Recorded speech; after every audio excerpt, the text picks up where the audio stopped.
কলকাতা বিশ্ববিদ্যালয়ের নজিরবিহীন সিদ্ধান্ত, টিএমসিপি নেতাকে 5 বছরের জন্য সেন্সর। কলকাতা বিশ্ববিদ্যালয়ের নজিরবিহীন সিদ্ধান্ত, 5 বছরের জন্য সেন্সর করা হলো অভিরূপ চক্রবর্তীকে।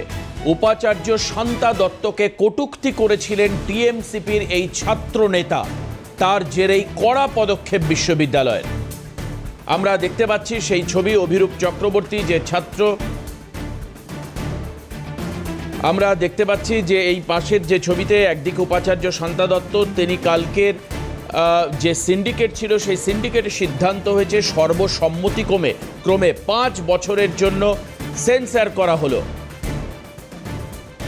আমরা এই মুহূর্তে শোনাবো যে কি ঘটনা ঘটেছিল এবং তৃণমূল ছাত্রনেতা অভিরূপ চক্রবর্তী যে কটূক্তি করেছিলেন কালকে শান্তা দত্ত সেই কথা বলেছেন। কি বলেছিলেন অভিরূপ সেটা আপনাদেরকে শোনাবো এখন।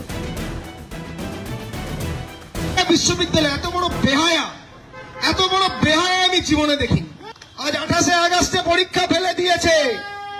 আমি ওনার শিক্ষাগত যোগ্যতা নিয়ে প্রশ্ন তুলেছিলাম, তিনি বলছেন নিচে কয়েকজন আমার শিক্ষাগত যোগ্যতা নিয়ে ঘেউ ঘেউ করছে। শান্তা দেবী, বেশি কথা বলবেন না, আমাদের ঘেউ ঘেউ নিয়ে কথা বলবেন না। আমাদেরকে যদি ঘেউ ঘেউ বলেন, আপনি রাজ্যপালের কাছে কতবার মেউ মেউ করেছেন সেটা আমরা তুলে ধরব। একেবারে আমরা এই ঘটনার সূত্রপাত, এই যে ফুটেজ দেখতে পাওয়া যাচ্ছে, এই বক্তব্য একেবারে কলকাতা ইউনিভার্সিটির গেটে দাঁড়িয়ে অভিরূপ চক্রবর্তী আক্রমণ করছেন ওই বিশ্ববিদ্যালয়ের উপাচার্যকে। আর এই বিষয়ে আমরা কথা বলেছিলাম টেলিফোনে অভিরূপ চক্রবর্তীর সঙ্গে।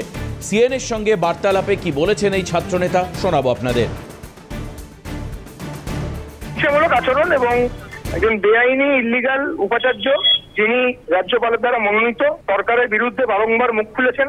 তৃণমূল কংগ্রেসের ছাত্র উইংসকে উনি গ্যাং রেপিস্ট, গ্যাং ডাকাত বলে আক্রমণ করেছেন। তার বিরুদ্ধে আমার বাকস্বাধীনতা ছিল, আমি সমালোচনা করেছি, তারই প্রতিফলন। আমি হাতে এখনো কিছু পাইনি, রেজলিউশন বা কিছু এখনো পাইনি। ইনি তো আসলে কোনো নিয়ম মেনে কোনো কাজ করেন না। আগে অফিসিয়ালি আমি রেজলিউশন পাই, কিভাবে করেছেন সেটা দেখে আমি অবশ্যই আইনের দ্বারস্থ হব। আমি শিক্ষামন্ত্রীকে জানিয়েছি অফিসিয়াল টু এডুকেশনের উপর এইভাবে আঘাত উনি কিভাবে আনতে পারেন। আমার পিএইচডি রেজাল্ট 2 বছর ধরে উনি হেল্ড আপ করে রেখে দিয়েছেন, 2 বছর ধরে রেজাল্ট পাবলিশ করেননি। 28 তারিখের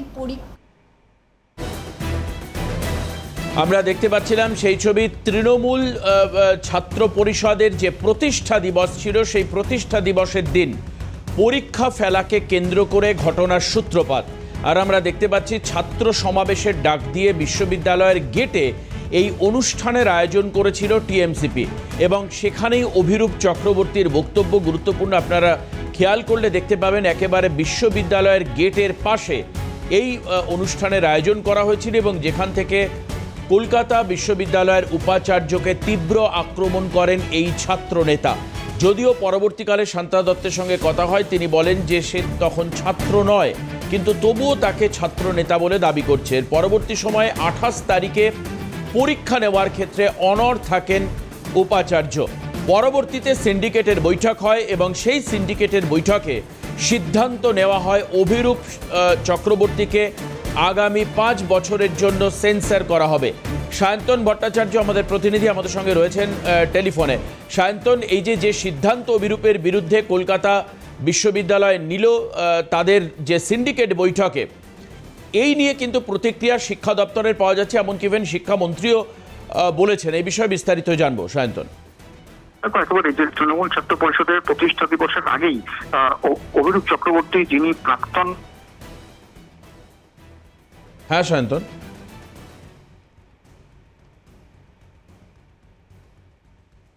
সায়ন্তনের সঙ্গে যোগাযোগ বিচ্ছিন্ন হয়েছে। সায়ন্তন ভট্টাচার্য আমাদের প্রতিনিধি ছিলেন আমাদের সঙ্গে।